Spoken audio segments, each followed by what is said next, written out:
Coming on back to back today. This is just a brief live, not too long, but I wanted to recap half of the things that we were talking about on my last live about our melanated black people. And this sister, Sister Shabazz, I wanted to really play this for everybody to hear, for my audience to hear, because at the end of the day, this sister is transparent. She's talking about so-called African Americans, black women, and black men. So I thought maybe I would share her speaking parts. Okay, this is actually excellent. On how not to be divided in our family, how not to take in. It's basically sisters on not bringing our black brothers down, uplifting them just as well as black men uplifting black women. Okay, so I'm gonna play this. I really didn't put this together to try to I just want the people to listen and learn a little bit. To destroy our families because we don't know any better, or because we're too lazy, or because nobody has ever called on us to repent. And so then that led me to the study. And so as I was going along, initially I was keeping up with names and addresses and all of those things for that so-called research that they talk about. And then I found out that we didn't have a control group.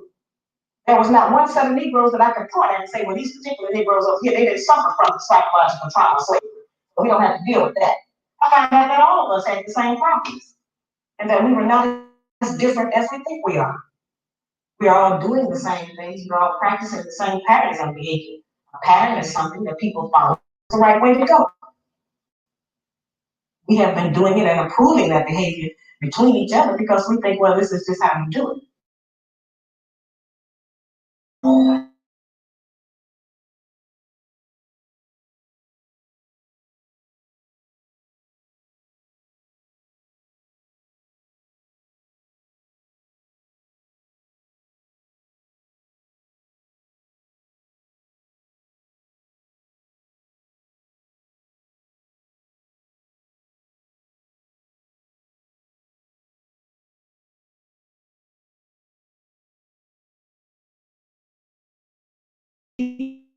Look at that again. That's a part. That's a part. Because we have studied that and we have made up and came up with requirements that the white people have set for us for our man. And if he cannot come up to those requirements, then we have decided that he is impotent and unable to be our man because he's disqualified, does not qualify by the standards that the white people have set up. We think a good, successful relationship is one where everything goes our way. The first time it stops going our way, then we got a serious problem. We want our man to do everything we tell him to do, but we don't want to do anything he tells us to do.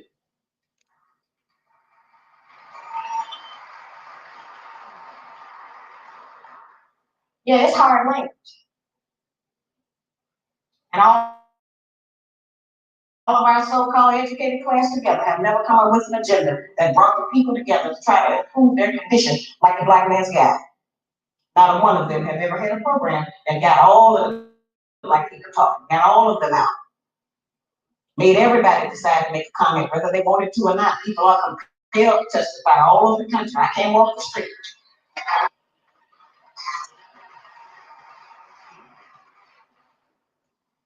See, we've never been examined, as I said.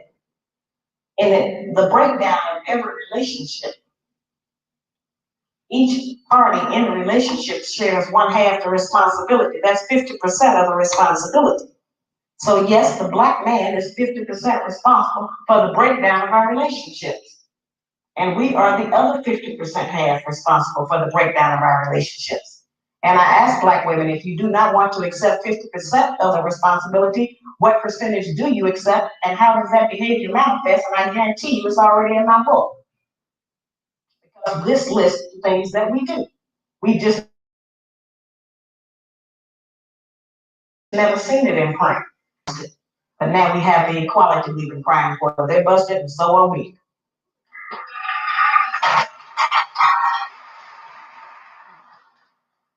I teach that slavery tampered with nature. When I say that slavery tampered with nature, I mean that a major rite of passage for every male mammal is to provide and protect for a female and her young. Now, certainly we know that the black man has been denied that opportunity. He has not been allowed to qualify to protect his woman or provide for them. They have told us that the only provision that the black man is qualified to give us is one of money. And we have made finances a major uh, focus of our relationships with them. We have made the one thing that most of them don't even have be the criteria. We have been taught that if they do not give us money, then we are not to even allow them to be a father to their child.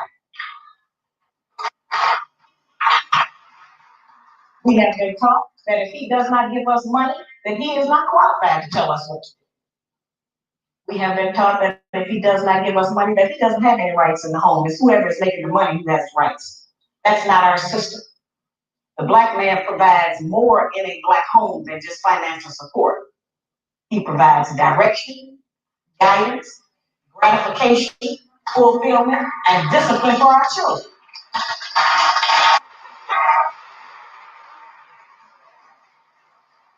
Those are the principles that are missing in our homes today, which is why our children are savage in the streets.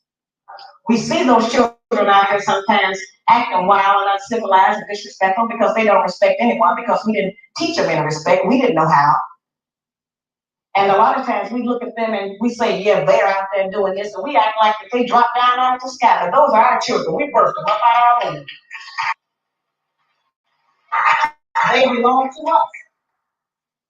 And we are responsible for them. And for every child that's out there out of control, disrespectful, ignorant, and uneducated, they have a black mother somewhere who failed to do her job and a black father who failed to do his. It is not the responsibility. It is not the responsibility of the American government to raise our children. It is not the responsibility of the American government to support our women. And it certainly is not the responsibility of the American government to hold our man down. As I pause that, that's what I'm talking about. It's not the responsibility of the government. It is not responsibility of the government to take action or anything with our kids. We are responsible as melanated black people. As melanated black people, we are responsible. So when we ask, and when we look around and we see people who ask for government assistance and this and that, this and that, this, we have to take ownership of our own self. We were talking about this on the last live. We have to take ownership and stop making the blame. There's no blame game when it comes down to what we have to do as a family and how we need to build our family. We are responsible for how our kids turn out. It's easy to not see that our oppressor has kept us tangled up against each other, playing us against each other. If you want something and you can't be in the same household, it's easy for them to kick the black man or the melanated man out the household. See, that was the number one thing that they did was to remove the man out the household. The strength, the disciplinarian out the household. And we have to somehow come back together on finding ways of building strength when it comes down to us as a family, a union. There's not a strong man without a strong melanated woman. A man can't do it without his woman. A man cannot do it without his woman, and a woman cannot do it without her man. They are equal. And we're gonna go back to it. I was just playing a little bit of this because Sister Shabazz, it's very old, but I just want people to realize the elders been teaching us. We just don't listen. We go back. And the only way we're gonna learn, we have to learn by listening to the elders. All of external. And as we have picked up these bad habits, we can, decide that we are not going to do them. See, what has happened is that we have been turned, sisters, into kind of like Frankenstein. I think everybody remembers the Frankenstein monster. He had somebody's arms, somebody's legs. He even had somebody else's brain inside of his skull. Oh, he was functional, but he was not himself. And so, yes, we are functional. We have been taught that having a good job means that we are a total success. We have been taught that to least all the problems of the black people in America is to get a job with the white people. That's just not the truth.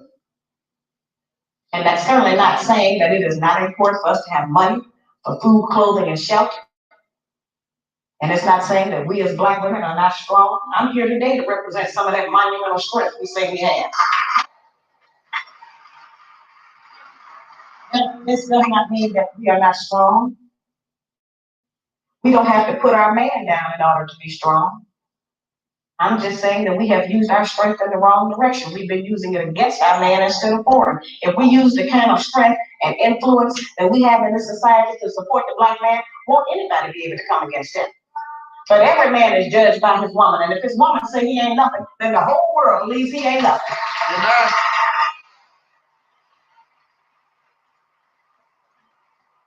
The fact is, every man himself judges his own self by his woman.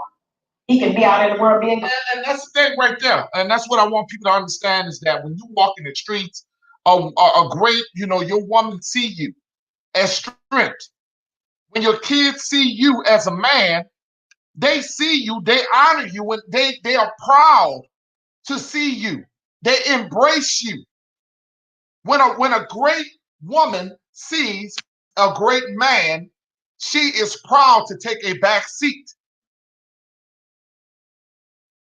She don't want to overdo him. She wants him to lead. See, a great woman wants her man to lead. A great woman does not want her man to follow her. A great woman puts her man in the position to lead, not be the follower, but be leaders. You cannot expect to be a chief if you cannot have ownership of your own home. You cannot be a chiefess if you are not willing to let the chief be a chief. See, it comes in folds. A man got to know that what a woman means to him as we feel towards the Most High. As the Most High love us, we supposed to love our woman. As the Most High loves his people, we supposed to show the same love and the same compassion when it comes down to to our woman. We got too many men out here that are failing to lead, and this is the reason why we got women out here leading. Women are leading because men are failing to lead. And these are the things that we got to work on when it comes down to us, Aborigine people. Become great leaders. You have to learn how to walk the walk as a chief. Not just walk and not just talk. You have to show compassion and empathy when it comes down to your woman. Your woman is deserved to be treated like a lady. She should not have to feel that she's going to be masculine.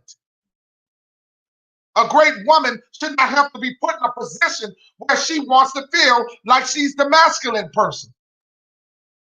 A great woman should not be in that position where she have to feel like she is the man in that relationship. It's time for you to take your boy clothes off and put on a suit and be a man.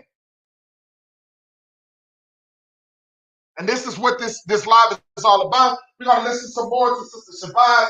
like I said, there's a lot of young folks, probably too young to know what the sister is talking about. But I'm letting you know, if you're going to build something in the Aborigine community, you want to be a chief or you want to be a chiefess, you have to learn your position. There's a position in this. A great woman wants her man to lead, not follow. She wants her man to lead. That's what she wants. We're going to get back to the sister right quick. Then that's what we doing. When you tell a man you ain't never been nothing. Our children, it wasn't intentional. We just been frustrated. We couldn't make you brothers do what we want you to do. We didn't have anybody else to tell sometimes. So we would say it over the children. He ain't no good.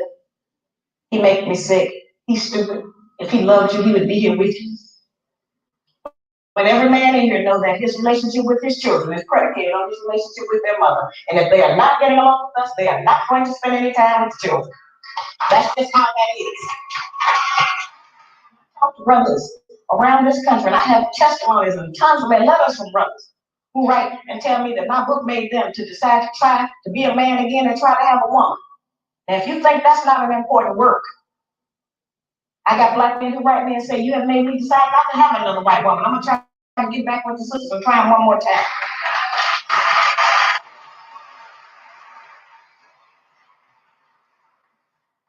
You know, nobody is going to give us this information.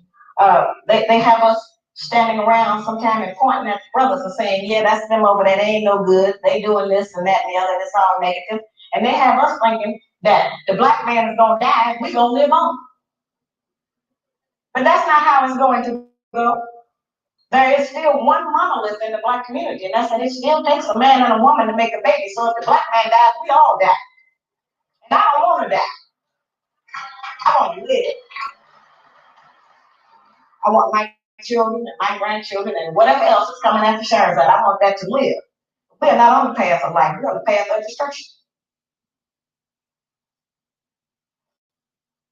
You know, learning how to get along has to be taught by force. Slavery was taught by force. We didn't volunteer for that. They made us do that. They forced us to do that. And that's how we're going to have to learn how to reunify. It's going to have to be done by force. We're going to have to make ourselves try to deal with each other.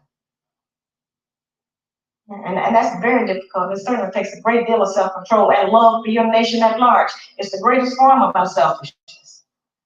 Now, I don't go around advocating that people that hate each other stay together. That's not what I'm saying. That's different. And that's the part what we're trying to say. And when I'm listening to if people that hate each other stay together, that's not what we want. We don't want you to stay in a relationship that is broken. You can't stay with somebody that you don't love for the sake of the kids. But if you know that you're not going to be able to coexist, do not destroy the relationship between the man and his kids because you don't like the man. You causes, now see, this is what happens generations and generations and generations, and that kid suffers. And that kid repeats cycles. The hate that they have for their father is the same hate that they will have for you. These are the things that we have to understand when it comes down to our nation of people. I will never advocate for you guys to stay with somebody that you don't love. You never stay with somebody that you don't love. But if you can build something together with your family, keep her. Go back to what the things that you guys enjoyed about each other before you had kids. The simple things in life. And that's what we have to build on. the simple things in life. You can't buy love. Love, well, the money can only go so far when it comes down to relationships. There's a song called Money Can't Buy You Love. It can only patch up things, make a person happy in the moment. It's a moment thing, but it's not consistent. Because money can only go so far. But you're gonna and sex. A lot of people are so arrogant and they sexual, thinking sex is gonna keep you happy. There's gonna come a time where sex ain't gonna help you no more. It's gonna come a time where you ain't working it no more. How you can maintain the mind and the soul? How could you make love to a person in the mind, not just with the physical presence of a person? Because remember that a person gets old, the body is a shell. That body turns old, and it may not be the same anymore. But that mind doesn't. As long as you got somebody's mind, you can go a long way. And this is what happens when we think about the things that we do. The way we treat our women is reflecting the way we treat everybody else. If you treat a woman like dirt, you're going to get what she gives you. It's going to repeat itself. Your kids are in the midst of watching what you do. They see everything that you do, and they will imitate the things that you do if you allow these curses to keep continuously.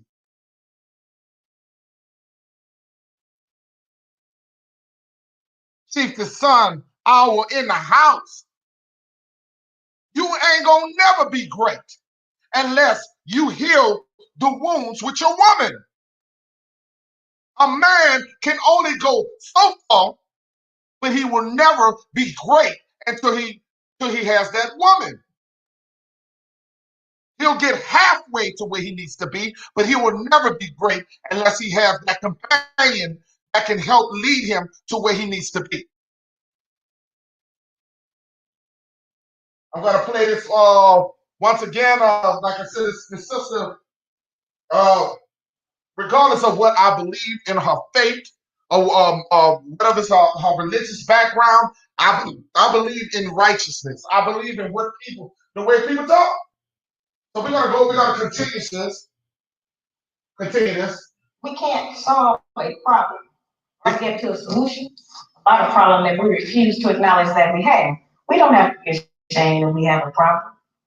We don't have to be ashamed to know that it is related to slavery, because all of our problems are related to slavery. And I know that seems to be some old hat issue, and everybody want me to stop talking about that. Nobody would tell the Japanese woman to forget about the fact that during World War II, the white man interned her family, took all of their personal possessions. Nobody would tell her to forget about that. Nobody would tell the Indian woman, forget about the fact that the white man came over here and took your country and put you and your babies out on the reservation. And nobody would dare to tell the Jewish woman to forget about the Holocaust, so why I gotta forget about slavery?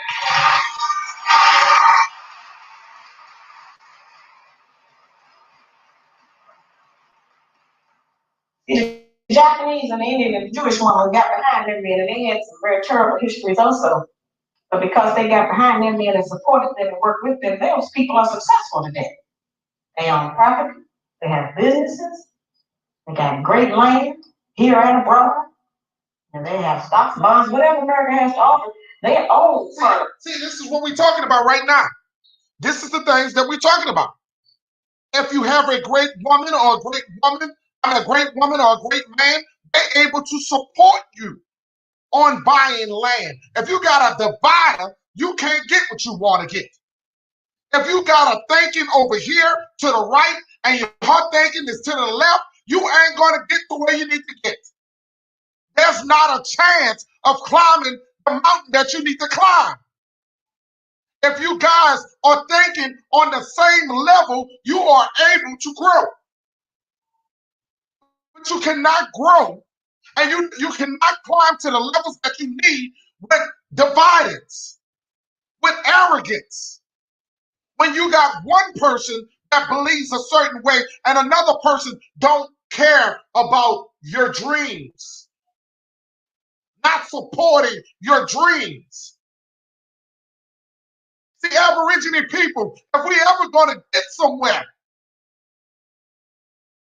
we have to have people that support our dreams. If we ever going to get somewhere, you got to have somebody that support your dreams. Because if they don't see the same things that you see, you won't get to where you need to get.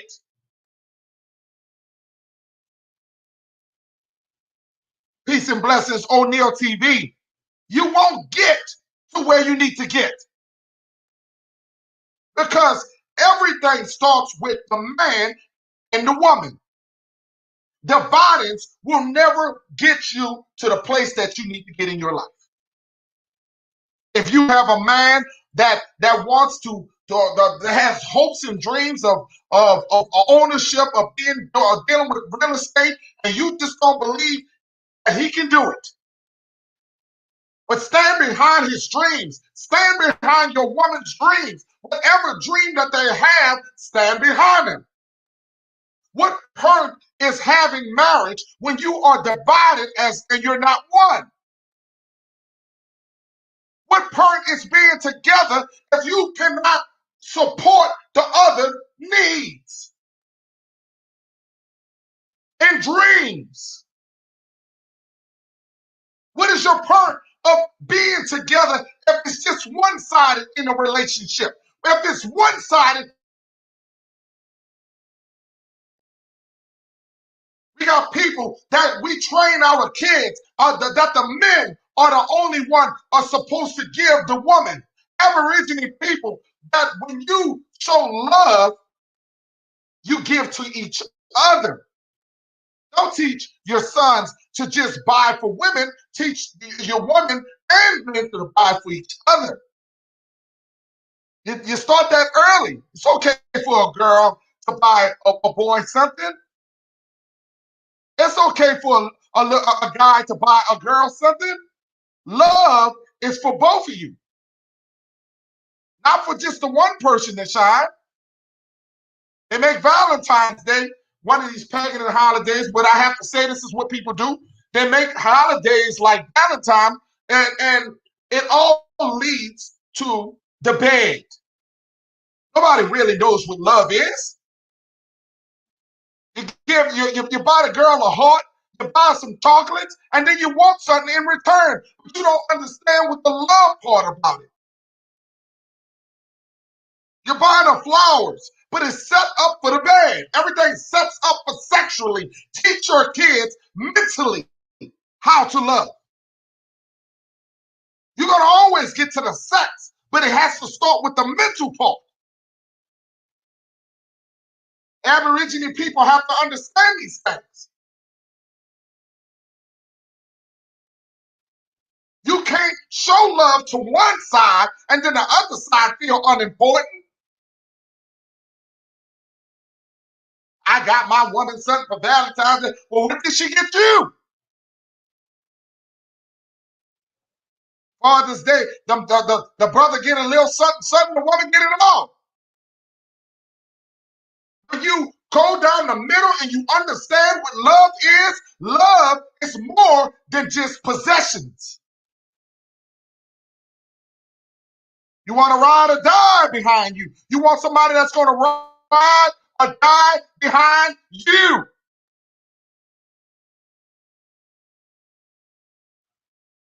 We're going to finish up with this. We're going to go back to Sister Shabazz. Like I said, she's hitting up a lot of points, so we're going to get back to her. I know I get the preaching and everything, but we're going to get back to her. Because they have some ownership. It's only been the black man and the black woman who didn't reunite after a terrible time. And so today we are splintered. We don't have their life. We practice envy, jealousy. They taught us a lot of bad habits that we practice against each other. If we practice everything we practice against each other, against black men, they've been killed out of America. Most of that stuff we reserve for our own kind, and that's wrong. We have had that rumor that we are the backbone of the black nation because it has served to make us think we were better than the black man. We have walked around and wore that as some kind of a sacred garment. And our men have had to struggle up under the already preconceived notion that they wasn't no good. We have always heard that the black man leaves us. He walks out on us. He don't love his children. He won't take care of his family. He beat his women. He do a lot of horrible things. This book goes back to try to examine what are some of the possible contributing causes. What happened before he left? What happened? Something happened. The black man is just not bad by nature. The brothers love their children as much as any other man. Every man loves his baby. They keep wanting to tell us that our man don't even love his children. He's not a mother, though. He's a father. He's not going to have the same kind of connection to the cub that we have. We can't expect that. We keep wanting the man to act like a woman. He can't act like a woman. Praise be to Allah.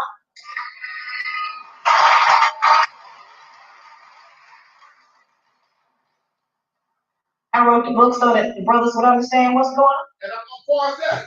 They got men trying to act like women.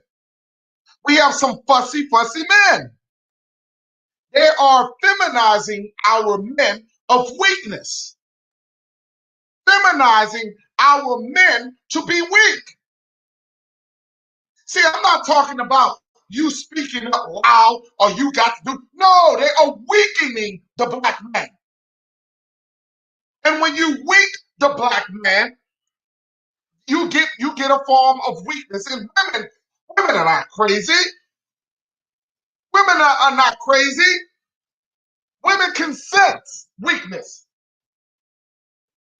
Women can sense weakness.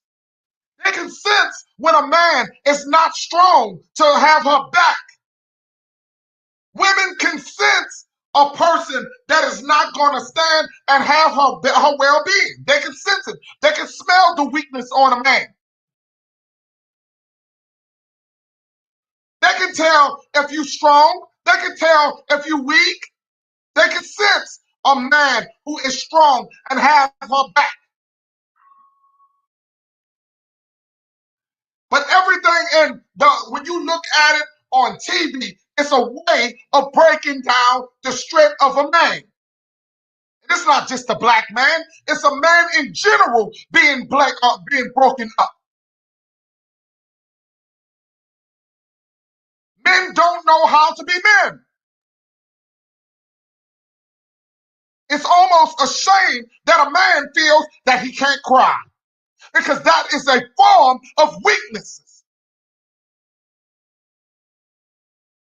This is what society has done. And we got men running around afraid to cry because they're gonna get the stereotype of being a feminist. A man afraid to hug his son and say, "Son, I love you, son."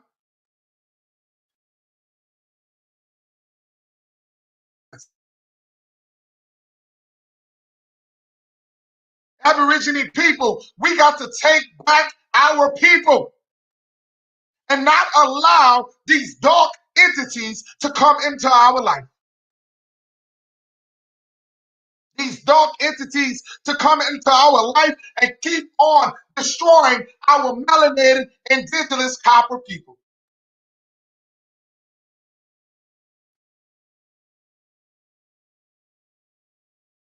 We are breaking up because we allow the game to. We allow the outside to do this to us.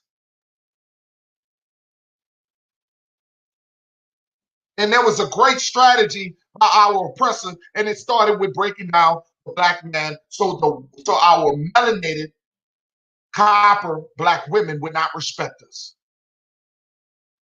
We have black men out here that wear their pants off their ass, showcase their ass more than a woman showcase their ass. They got black men who think that's cool. to walk with their booty out.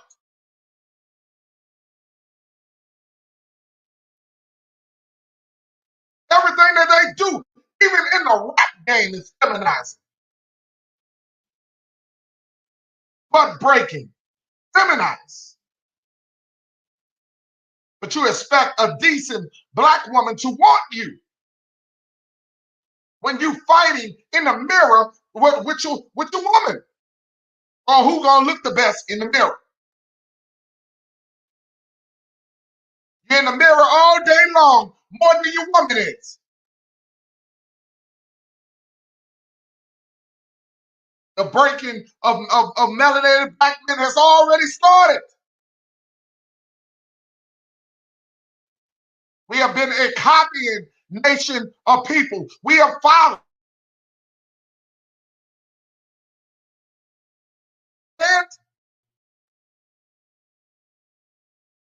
We see things that other cultures do, and we followed. It's time to take back our people and the mindset of what things that the things that we've been doing. I'm gonna close with a closing. We're gonna get her going one more time.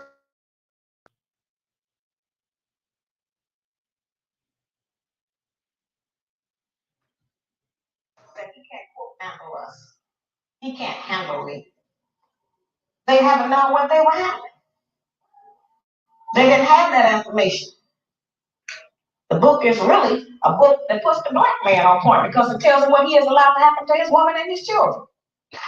And he can never again say he didn't know what was going on because I had told him.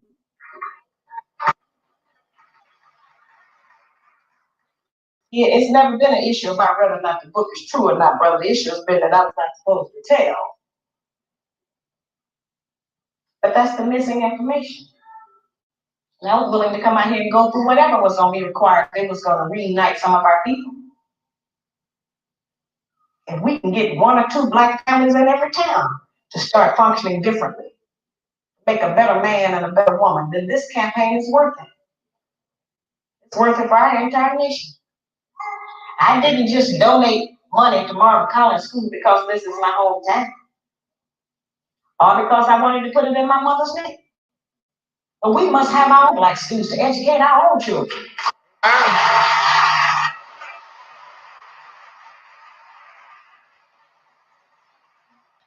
How to educate our own children if it's in a closet?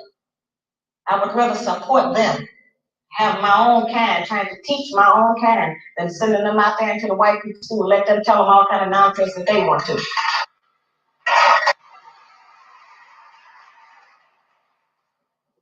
It's a very serious situation. Let us take a look at what we as black women have produced while we were allegedly backboning the black nation. 1 in every 4 black males between the age of 20 and 29 is in prison on parole, who've been arrested. I had some bump with the law. Over 50% of our prison population is black, male, growing, and female. We have more black men in prison than in college. 6 out of every 10 black men between the ages of 15 and 44 are unemployed, in jail, got some disease, homosexual, on drugs. 73% of all the black men in prison were raised by a single black woman in a home with no man. 80% of that 73% suffered child abuse in the home, victimized by the mother. 1/3 of our children drop out of school before they graduate. Over 60% of our households are headed by black women who are single, divorced, separated, or widowed. Yeah, we got a serious problem. And only God knows how many of our black babies we have killed through abortion. I think that's something the black man will never understand, how we kill that life in our womb because we decide we don't feel like taking care of it. It's too much of a hassle. We change our mind about how we feel about the man. So we have been in a very, very powerful position. We can make heaven or hell for the man, and we can decide who's going to live and die. That is a great woman, I agree. But we are in a very prestigious position. We are the wives of the man who was the first man that God chose to be on the earth. That's a very great position. The most valued and the strongest man on the earth that everybody's trying to use for something. He's the most durable. He's the most persistent. He's the most determined. Black man is not wrong because he does not do what white America wants him to do. And he's not wrong because he don't do what we want him to do. We don't know everything to do ourselves. We're learning a lot of what we think that we're supposed to do through recommendation and chance. Passing information among each other. Sharing secrets that'll help us to trick him, keep him confused. We do things in front of his face and learn how to convince him that he didn't even see that happen.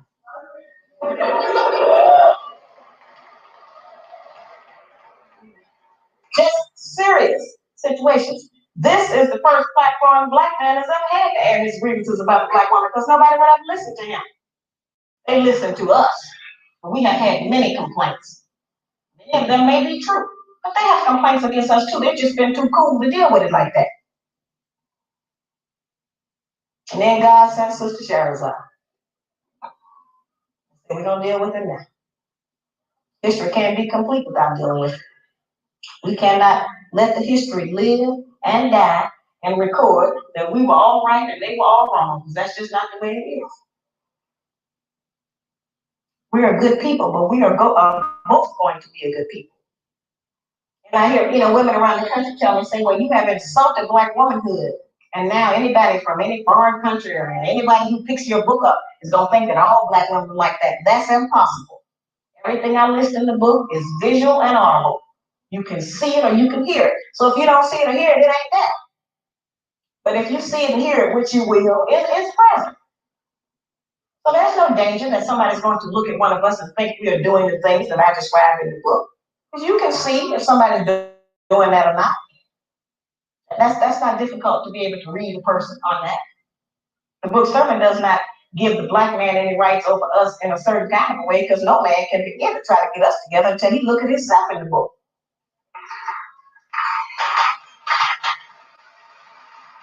So we represent problem number 2. They already know who problem number 1 is. Now, I know that many of us have heard a lot about, allegedly, as I said, about how much money I'm supposed to be making. I have to mention that because that's what they mention in all of the newspapers around the country. It's just what I want to tell you guys is that I try to bring things on different angles to try to uplift you guys, okay? I want you guys to understand that ain't nothing that we cannot accomplish. There's nothing in life that we cannot accomplish as melanated people. The Most High gave us all great talents. It's up to us to use our great talents. It's up to us. We got to stop the finger pointing and support each other. Stop the finger pointing and start supporting one another. Life is too short. You might not make it to see another day. So watch the way that you treat your people. It's not a given for you to have life. You got to make life what it is. And you got to live your best life the way you was intended to do. Because we are people of nature. We are people of nature. And we're not going to allow negativity to take us down. Aborigine people, our day is coming. And you can tell every day by day that things are falling down. That things are falling down for the white man, our oppressor. I'm not talking about all white people. I'm talking about the white man who has money and who has been oppressing us, who has stripped away from our original names. We walk around every day with the names of our oppressor on our backs. You didn't ask for that.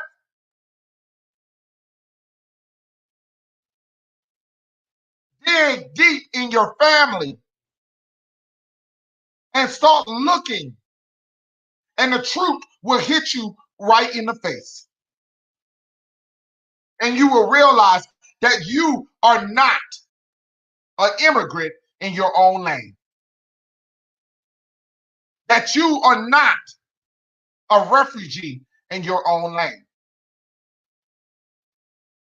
In 1988, Messy Jesse signed the bill, and we became, some of us, so-called African Americans. That's not nothing that we had to ask for. I mean, a lot of people, some of us didn't ask for that, but they placed that upon a lot of our so-called African American people. You didn't ask to be African. You don't go from being Negro, color, Indian. We the most confused nation of people. We don't know where to go. We just don't know. They have put us in circles, spent us round and round, and you take a nation of people and you spin them upside down, inside out. This is what you get.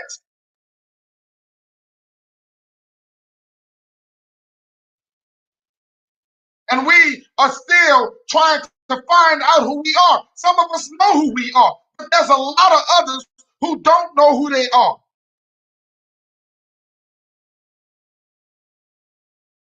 But that we would not allow them to stop what our mission is.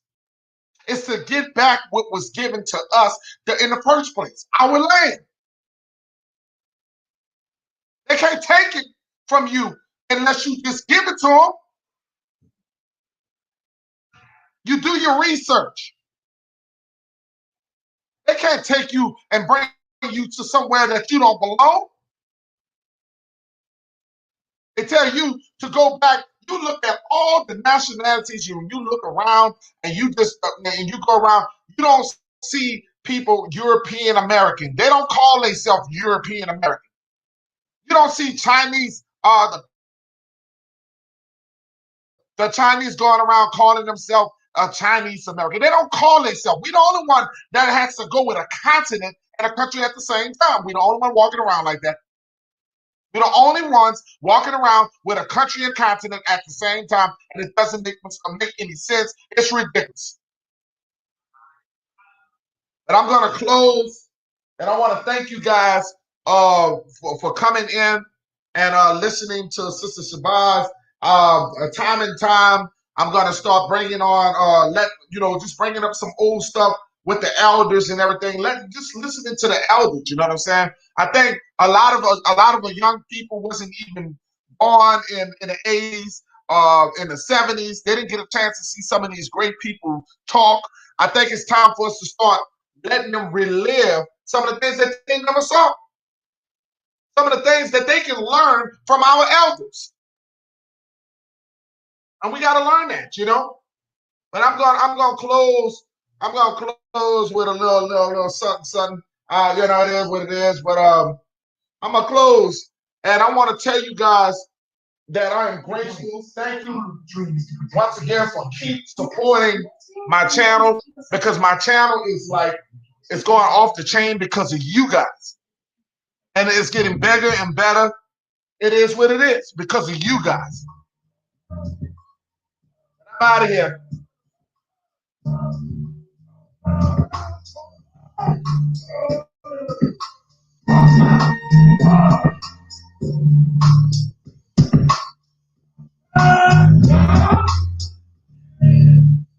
It's for the representation.